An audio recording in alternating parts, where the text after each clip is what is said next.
Hello my dear student, आप लोगों ने जो जनरल स्टडीज़ पर पहला वीडियो देखा हिस्ट्री ऑफ इंडिया। आप लोग के बहुत अच्छे कमेंट्स आए, बहुत अच्छे रिस्पांस आए और मुझे लगा कि जो आप लोगों के लिए मेहनत की गई वो बहुत ही सफल रही। तो आज आप लोग के बीच में जो जनरल स्टडीज़ का सेकंड वीडियो यूपी एपीओ के लिए डाला जा रहा है और आज जो आप लोग टॉपिक पर डिस्कस करेंगे हम लोग आप लोग के साथ, वो आज का टॉपिक है हम लोगों का इंडियन नेशनल मूवमेंट्स। ध्यान समझिए, जो आज हम लोग का टॉपिक है वो है इंडियन नेशनल मूवमेंट्स। तो देखिए, जो आपके सिलेबस पे शो कर रहा है डी वाला, इंडियन नेशनल मूवमेंट, भारतीय राष्ट्रीय आंदोलन। 8 क्वेश्चन इससे आएंगे आप लोग के एग्ज़ाम में। हिस्ट्री से भी 8 क्वेश्चंस आएंगे जो हम लोग को पिछले वीडियो में आप लोग को बताया गया है, और 8 क्वेश्चन आप लोग के इंडियन नेशनल मूवमेंट से भी आएंगे। टोटल आप लोग के जनरल स्टडीज़ में 50 क्वेश्चन आने हैं। और डियर स्टूडेंट, आप लोग के लिए कोशिश की जा रही है, तैयारी की जा रही है, मेहनत की जा रही है कि जो ये टोटल लॉ के पेपर के अलावा 50 क्वेश्चंस आएंगे और ये 50 नंबर के होंगे। तो आप लोग को जैसा पब्लिक सर्विस कमीशन ने क्लासिफिकेशन किया है उसी के अकॉर्डिंग 8 नंबर का हिस्ट्री ऑफ इंडिया पिछले वीडियो में आप लोग को भेजा जा चुका है। जिन स्टूडेंटों ने अभी तक हिस्ट्री ऑफ इंडिया वाला वीडियो नहीं देखा है वो तुरंत देख लें।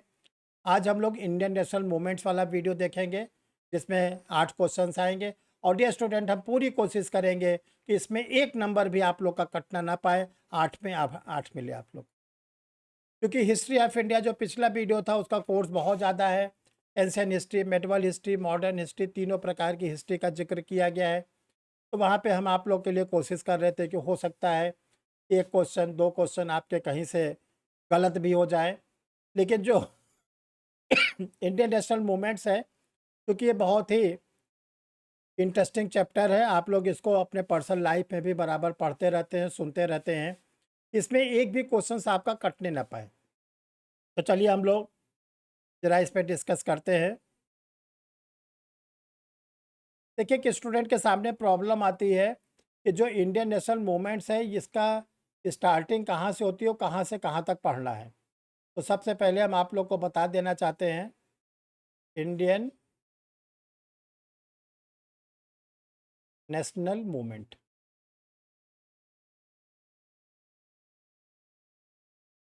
जिसको हम लोग कहते हैं भारतीय राष्ट्रीय आंदोलन।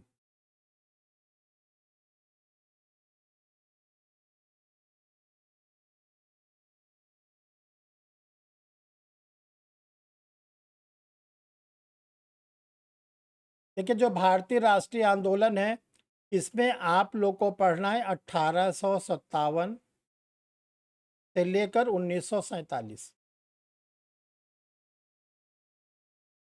आप लोग को इन 90 साल का इतिहास पढ़ना है, 90 ईयर्स का। और इस 90 साल के इतिहास को ईयर वाइज पढ़ना है। 1857 में क्या हुआ, 1858 में क्या हुआ, एक एक करके आप लोगों को इसकी स्टडी करना है। अगर ऐसा आप लोग करते हैं तो जो 8 क्वेश्चन आप लोग के एग्जामिनेशंस में प्रिस्क्राइब किया गया है यूपी एपीओ में पब्लिक सर्विस कमीशन के द्वारा, मैं पूरी दावेदारी के साथ कहता हूँ 8 क्वेश्चन आपके पढ़े हुए मिलेंगे और आपके 8 क्वेश्चन सही होंगे। और आपका जो टारगेट है कि 50 जनरल स्टडीज़ में कम से कम 45 नंबर लाना, वो सफल हो जाएगा। तो चलिए देखिए, भारतीय राष्ट्रीय आंदोलन में हम लोग को क्या क्या पढ़ना है। देखिए, सबसे पहले हम लोग पढ़ेंगे 1857 की क्रांति।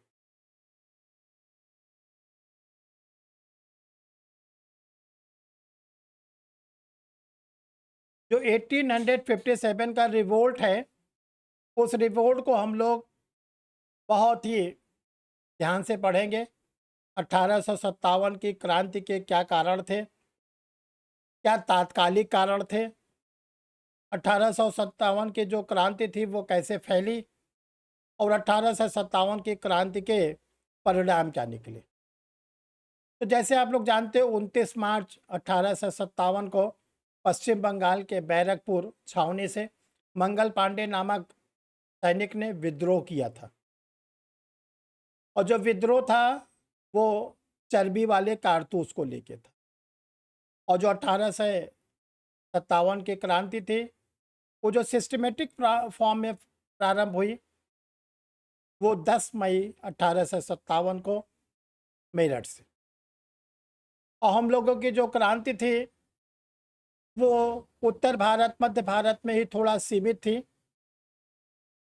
और इस क्रांति के जो अग्रदूत थे, जो हम लोग के लीडर थे, अंतिम मुगल सम्राट बहादुर शाह जफर द्वितीय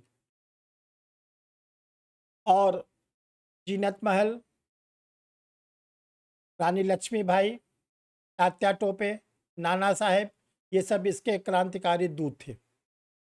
लेकिन ये क्रांति हमारी पूर्णतः सफल नहीं हो पाई और इस क्रांति को अंग्रेजों ने बहुत ही आसानी से दबा दिया। तो इससे आपको एक क्वेश्चन जरूर मिलेंगे, ये ध्यान रखिएगा। इसके बाद 1858 में जो ब्रिटेन की क्राउन थे उन्होंने निर्णय लिया कि भारत से ईस्ट इंडिया कंपनी को वापस बुलाया जाए, गवर्नर जनरल के पद को समाप्त किया जाए और यहाँ पर अब जो शासन होगा वो सीधे करेंगे। क्राउन के हाथों में शासन गया, देश का नाम ब्रिटिश इंडिया बना दिया गया और 1858 में जो वहाँ से कानून बनकर आया उस कानून का नाम था Indian council act. Indian council act, भारतीय परिषद अधिनियम।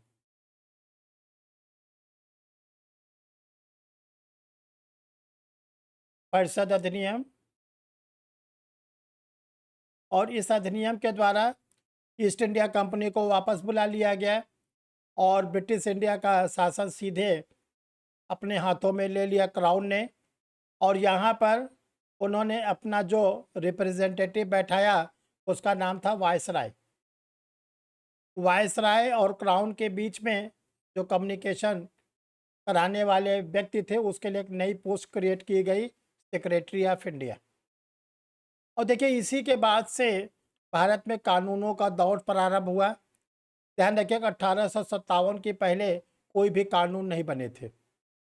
जो भी थे वो चार्टर था और चार्टर ईस्ट इंडिया कंपनी के लिए होता था, भारतीयों से उसका कोई लेना देना नहीं होता था। लेकिन अब जो कानून बना वो भारतीयों के लिए बनना शुरू हुआ। जैसा कि आप लोग जानते हैं कि 1860 में हम लोग की इंडियन पेनल कोड बनी, भारतीय दंड संहिता आईपीसी। और इसी के एक साल के बाद 1861 में पुलिस एक्ट बना और इसी 1861 में ब्रिटिश इंडिया के लिए हाई कोर्ट की स्थापना की गई। इसी क्रम में 1872 में हम लोग का भारतीय संविदा अधिनियम बना, इंडियन कॉन्ट्रैक्ट एक्ट बना, हम लोग का भारतीय साक्ष्य अधिनियम बना। और देखिए जो एग्जामिनेशन के पॉइंट ऑफ व्यू से सबसे इम्पोर्टेंट है वो 1885 है। देखिए 1885 में अंग्रेजों ने भारतीयों के लिए एक संगठन बनवाया और उस संगठन का नाम था भारतीय राष्ट्रीय कांग्रेस, इंडियन नेशनल कांग्रेस। और जो ये इंडियन नेशनल कांग्रेस थी इसके जो स्थापना कराने का श्रेय है, जो इसके फाउंडर थे, संस्थापक थे ए.ओ. ह्यूम, इटावा के कलेक्टर ए.ओ. ह्यूम और व्योमेश चंद्र बनर्जी जो इसके पहले अध्यक्ष थे। और 28 दिसंबर से 31 दिसंबर 4 दिन, 28, 29, 30, 31 4 दिन 1885 को बॉम्बे के जो गोकुलदास तेजपाल संस्कृत विद्यालय था वहाँ पे भारतीय राष्ट्रीय कांग्रेस का प्रथम अधिवेशन हुआ और अधिवेशन होने के साथ साथ भारतीय राष्ट्रीय कांग्रेस की स्थापना कर 1885 में जब इसकी स्थापना की गई तो 1885 से लेकर और 1905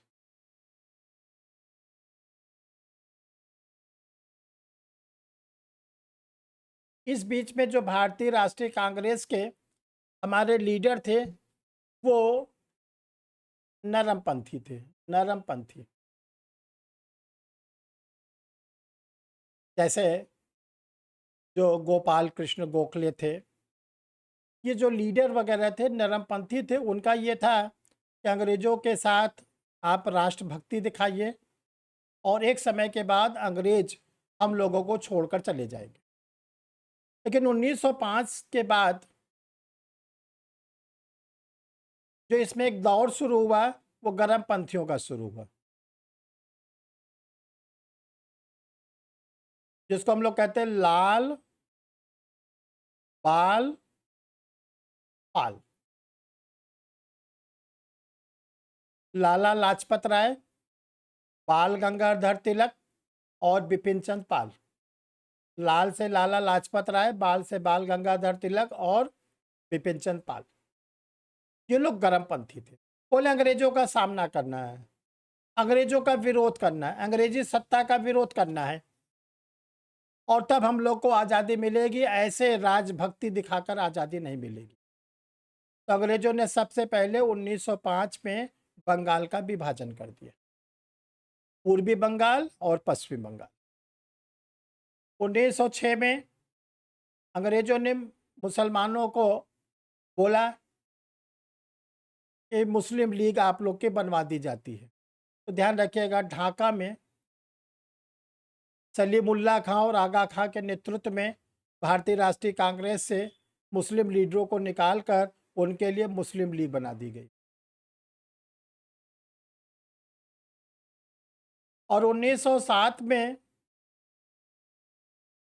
जो भारतीय राष्ट्रीय कांग्रेस थी वो भी टूट गई, वो भी टूट गई। एक इसमें नरम दल के लोग हो गए और इसके एक गरम दल के लोग हो गए। अब आप देखिए 1905 से लेके 1907 के बीच में जो अंग्रेजों ने अपनी चाल चली वो बड़ी घातक थी, खतरनाक थी।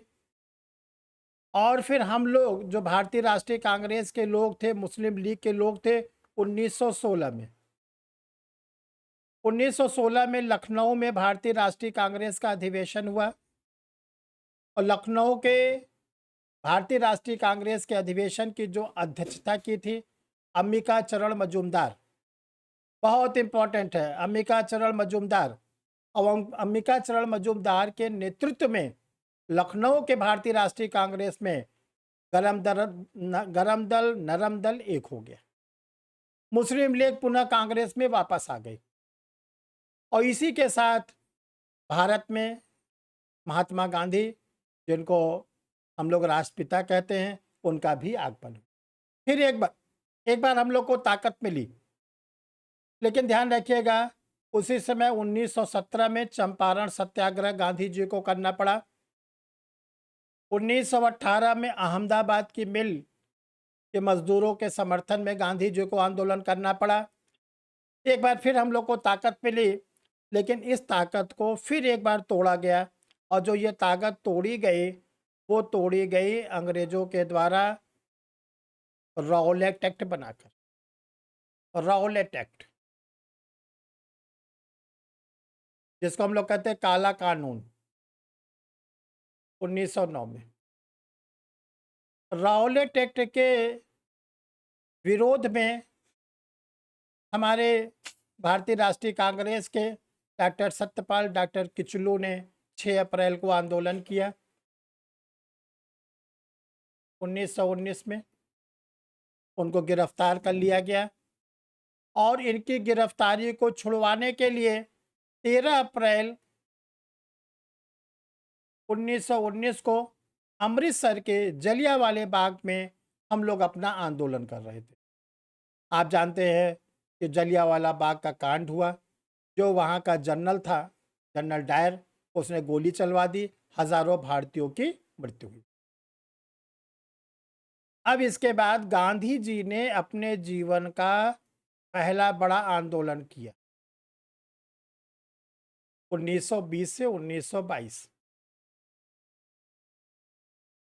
जिसको आप लोग जानते हैं कि असहयोग आंदोलन, असहयोग आंदोलन नॉन कॉपरेशन मूवमेंट बड़ा सफल आंदोलन था। हम लोगों ने विदेशी वस्त्र का बहिष्कार किया, विद्यार्थियों ने विद्यालय का बहिष्कार किया, सरकारी कर्मचारी ऑफिस का बहिष्कार किए, ट्रेनों को रोका गया, अंग्रेजों को डायरेक्ट चुनौती दी गई। लेकिन चौरी चौरा का कांड जो 1922 में हुआ, जिसमें एक पुलिस कर्मचारी की मृत्यु हो गई थी पुलिस थाने में आग लगने से, गांधी जी ने अपने आंदोलन को वापस ले लिया। इसके साथ आप लोग को 1909 का एक्ट पढ़ना है,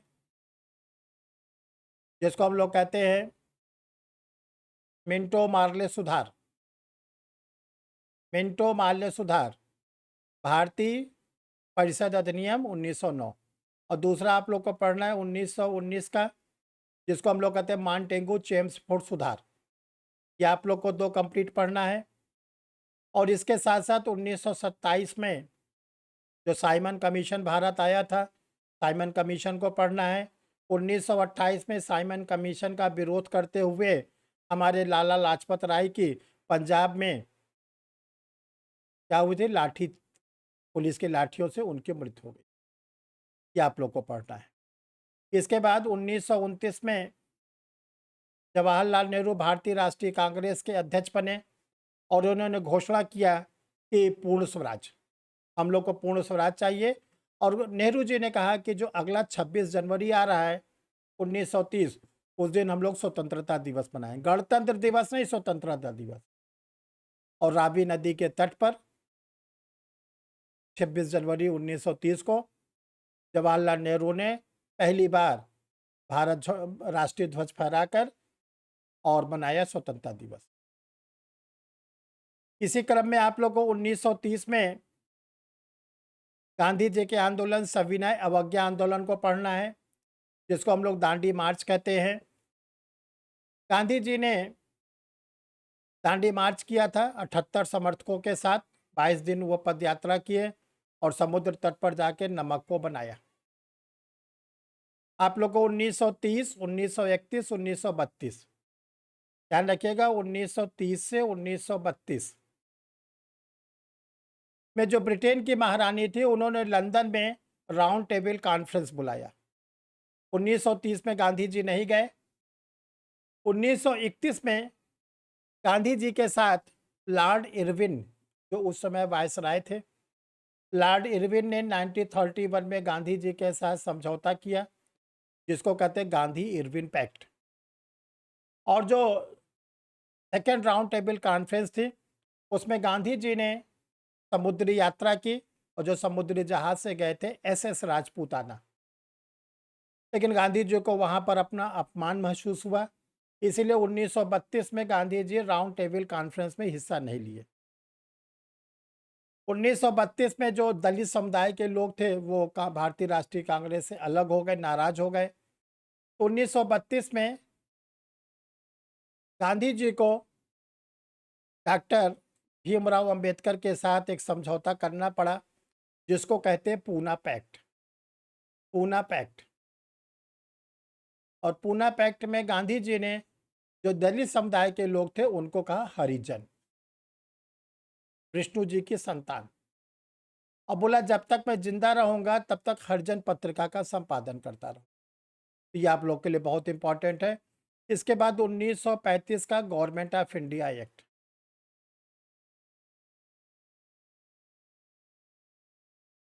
ये आप लोग को पूरा कंप्लीट पढ़ना है, जिसके द्वारा रिजर्व बैंक ऑफ इंडिया की स्थापना हुई, जिसके द्वारा भारत में पहली बार फेडरल कोर्ट, संघीय न्यायालय की स्थापना हुई। फिर आप लोग को 1940 का पढ़ना है, जिसमें मोहम्मद अली जिन्ना ने कहा 2 राष्ट्र का सिद्धांत। 2 राष्ट्र का सिद्धांत कि जो ब्रिटिश इंडिया है, जब आज़ाद होंगे हम लोग तो 2 राष्ट्र चाहिए। कि 2 राष्ट्र का सिद्धांत चौधरी मोहम्मद अली जिन्ना का है। और एक लीडर थे चौधरी रहमत अली। चौधरी रहमत अली, उन्होंने कहा दूसरा राष्ट्र का नाम होगा पाकिस्तान। 1942 में क्रिप्स मिशन इंडिया आया, क्रिप्स मिशन, जिसके प्रस्ताव हम लोगों को और निराश किए।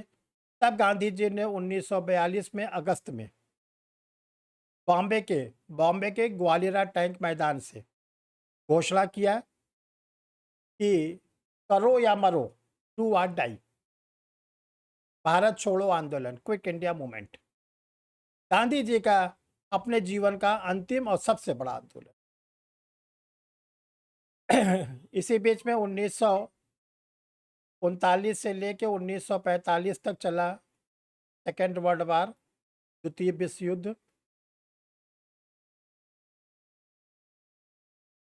ये आप लोग को पढ़ना है।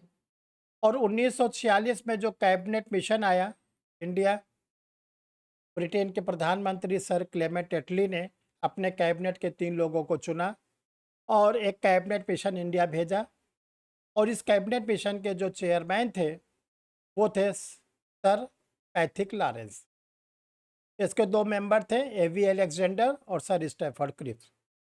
और इसी कैबिनेट मिशन के प्रस्ताव पर भारत में पहली बार 2 सितंबर 3 सितंबर की मध्यरात्रि को जवाहरलाल नेहरू के नेतृत्व में अंतरिम सरकार बनी। और इसी अंतरिम सरकार ने संविधान सभा का गठन किया और 26 नवंबर 1949 को हम लोग का संविधान बनकर तैयार हो गया, जिसको हम लोग कहते हैं date of adoption of Indian constitution. तो देखिए डियर स्टूडेंट, जो आप लोग को हमने अभी भारतीय राष्ट्रीय आंदोलन के बारे में बातें बताई, ये सब एक सिस्टमेटिक फॉर्म में आप लोग को मिलेगा। और आप चाहते हैं कि प्रीवियस ईयर के सारे क्वेश्चंस भी मिल जाए जो डिफरेंट डिफरेंट एग्जामिनेशन में पूछे गए हैं।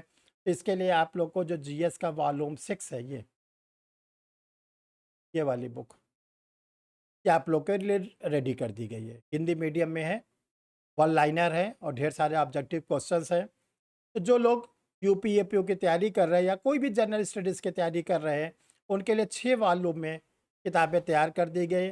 पहला वॉल्यूम हिस्ट्री का है, दूसरा ज्योग्राफी का है, तीसरा जनरल साइंस का है, फोर्थ नंबर कॉन्स्टिट्यूशन का है, फिफ्थ नंबर इंडियन इकोनॉमिक्स का है और छठे number general Indian national movements का।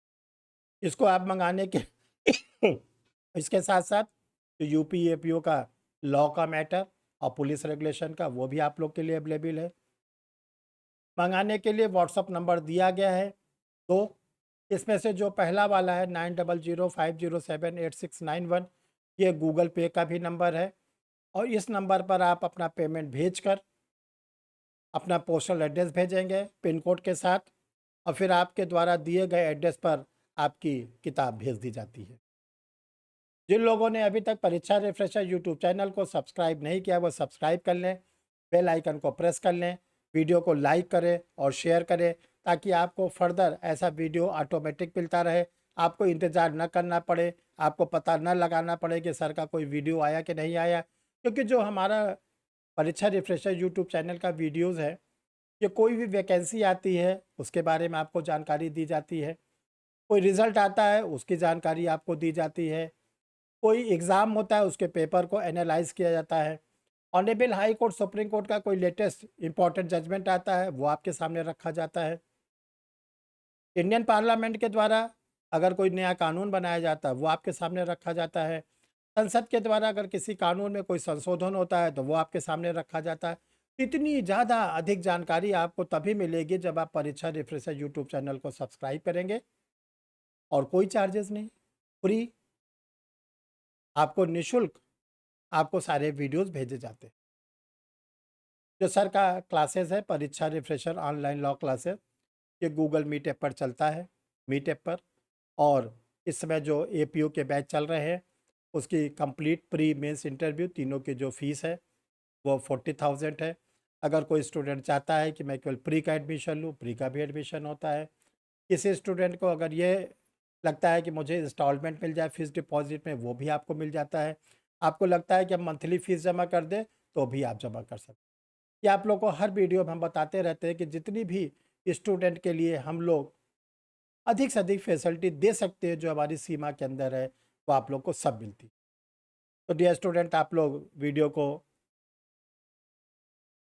परीक्षा पर यूट्यूब चैनल को सब्सक्राइब करिए, बेल आइकन को प्रेस करिए, वीडियो को लाइक और शेयर करिए। Thank you my dear